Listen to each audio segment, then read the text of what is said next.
Okay, we've learned we're all called to teach. And while many of us may not be called to be formal teachers, we are all called to be salt and light, to be witnesses, to love as Jesus has loved us, to make disciples, teaching them to obey everything I've commanded you, is what he said. He said baptize them too. But we're focused on the teaching part today. And so how are we supposed to do that? How in the world? I've never followed everything he said to do. How can I teach everything that he said to do? Well, somehow, through the grace and glory of God, through his divine instrument and plan, he wants fallen humans who have never done, I've never had a perfect day, who've never had a perfect day, be able to teach others as they've been taught.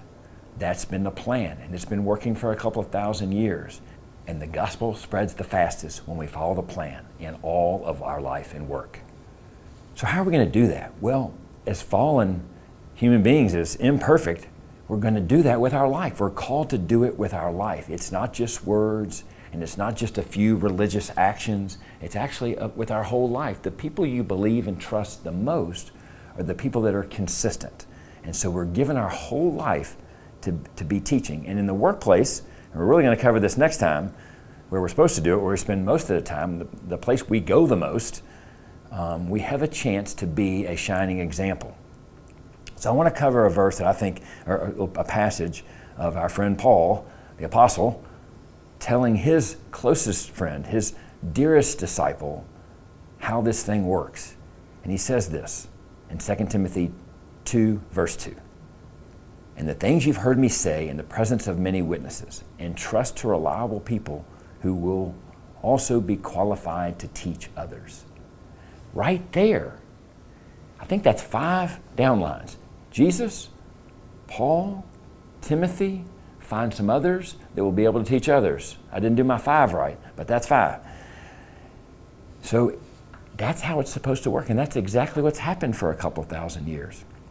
Find other people. The people we should be teaching should be some of the people we value and esteem most in the workplace. Those who already look to us for how to learn more product knowledge, or learn how to sell what we sell, or learn how to do the operations of our business.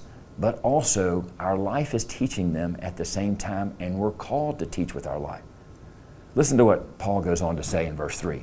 Join me in suffering like a good soldier of Jesus Christ. So, hey, he's saying it's not going to be easy. This is your life. This is what you're called to do. And he says this, especially in the times we're in now, it's interesting. No one serving as a soldier gets entangled in civilian affairs, but rather tries to please his commanding officer. Jesus is our commanding officer. Our work is not about us. Our work is not about nickels. Our work is not about the project of the day, although the project of the day is important. If we don't do excellent work, we lose our witness. We lose our chance to teach with our life. But our work is actually about the spiritual moment that it is. Every moment's spiritual. Our work is about a chance to teach somebody. So if I make it all about the business, if I make it all about we've got to get this project done or else we're doomed, well then I'm missing a chance. I'm getting entangled in the civilian affair of the job and not realizing it's my chance to witness and teach and make a disciple. And he goes on to say this in verse 5 in that same chapter 2. Similarly, anyone who competes as an athlete does not receive the victor's crown except by competing according to the rules. Then the hardworking farmer should be the first to receive a share of the crops. Reflect on what I'm saying, for the Lord will give you insight into all this. He's saying, we run the race, we plant the crops. We're doing all this for the glory of God and for the love of others. We have people, most of us work with a lot of people, and we have a chance, not everyone, but a chance to teach those in front of us what matters. We have a chance to teach them who Jesus is, and we're going to do it a lot more through our actions in the workplace than we're going to do it with verses. And so let's just give a theology of teaching real quick. A good theologian will say that the orthodoxy ought to match the orthopraxy, ought to match the orthopathos. And now we're going to bring that down to the center level. And we're going to say, that just means what I believe and teach needs to match my actions, needs to match my feelings. I mean, I can't do it with bitterness or with reserve. I need to really believe it. And you can tell what people believe. Our friend Simon Sinek says, people don't buy what you do, they buy why you do it. And so certainly our words are not enough. You're not a parent for long and know that your kids won't do what you say, they'll do what you do. And it's the same in the workplace, colleagues and up and down, the boss and subordinates and peers, all will see your witness in what you do, and they'll know whether you're doing it out of spite, out of bitterness, or out of what you really believe. And then that's where Simon's and Jesus align. They don't buy what you do, they buy why you do it. If you're doing things for the right reasons, it will be winsome and people will follow you. And of course we won't be perfect. Of course we won't be perfect examples. But that's why we're invited to do this, invited to surrender our work and work for something more than ourselves. And so we get a chance. In the article you'll see sort of 3 headings. We are going to be imitated. People, you can find many examples of people following you. You bought a shirt everybody likes, and so they get the same shirt. And, in the winter we tease a lot about everybody's got a quarter zip. That didn't exist 10 years ago. Somebody started that and everybody kept doing it. But people, that's following an example. But the way you do your work, how long you stay at the office influences how others stay. Offices are not coming in and still not from COVID.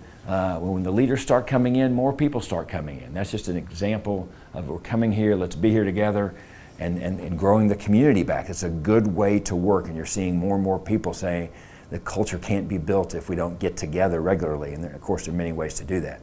So I got to realize that I am an imitator, I am an example of something, and I'm teaching with my life, and so it's true.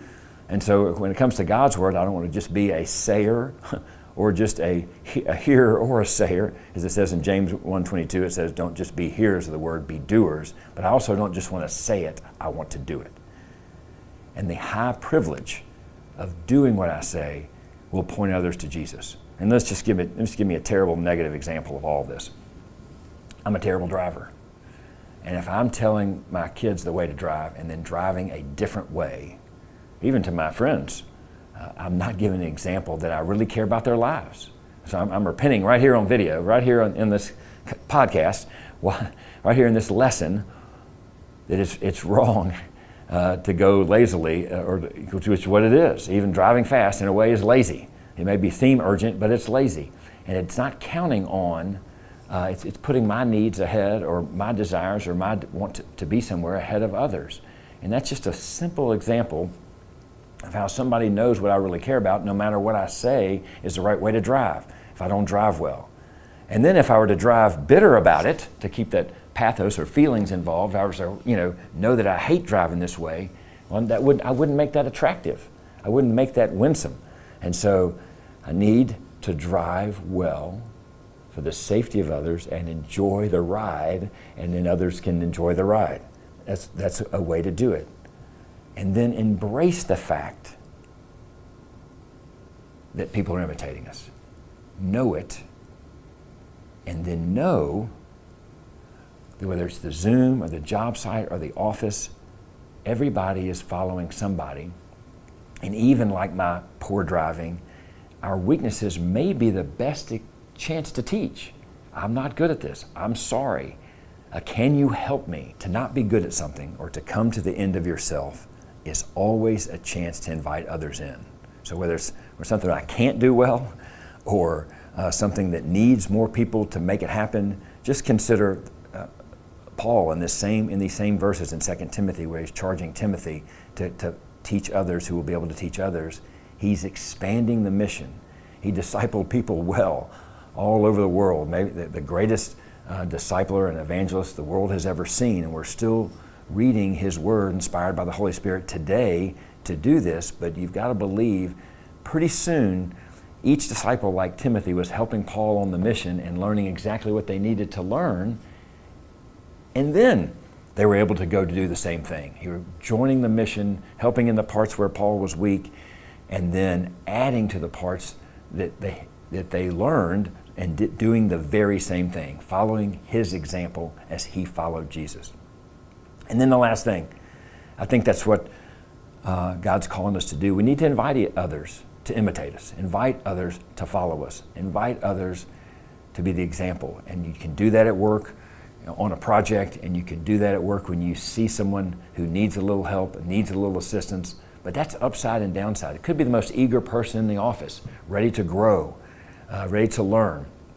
It could be the person nobody else is talking to see them, to reflect the image of God by seeing them and that they matter and you care about them, and then asking them to come along and do the work. And then in doing that, you will be able to teach them what you really care about. Whether for the first time you give them a verse, it might be 3 months in, but you're going to be teaching them that they matter, that you care about them, that you don't work like the rest of the world. You're not doing it for yourself. You're not doing it for money. You're not doing it for pride. You're not doing it because everybody else is doing it. You're doing this work because you have a greater purpose, and people can not only see that, they know it based on how you demonstrate and react to the ups and downs of the day. And so we have a little continuum. We'll put in the video for sure, but it's that excellent work. I've got to do work well, and doing work well means training others to do it. And then I need to do it in a way that blesses others, that creates flourishing, just flourishing for others, meaning that they flourish well. I want the coworkers to flourish. We want our clients to flourish. We want our vendors to flourish. We want stakeholders. If we have a board, we want the board to flourish. We want everything we're doing to ultimately bless others. And if we're blessing enough people, God will cause the growth. A good tree bears fruit. And that's exactly what we're called to do, bear fruit at work, help people flourish. And by doing that, you'll be blessing them. And by doing that, you'll get a chance to witness. Teach them with your life.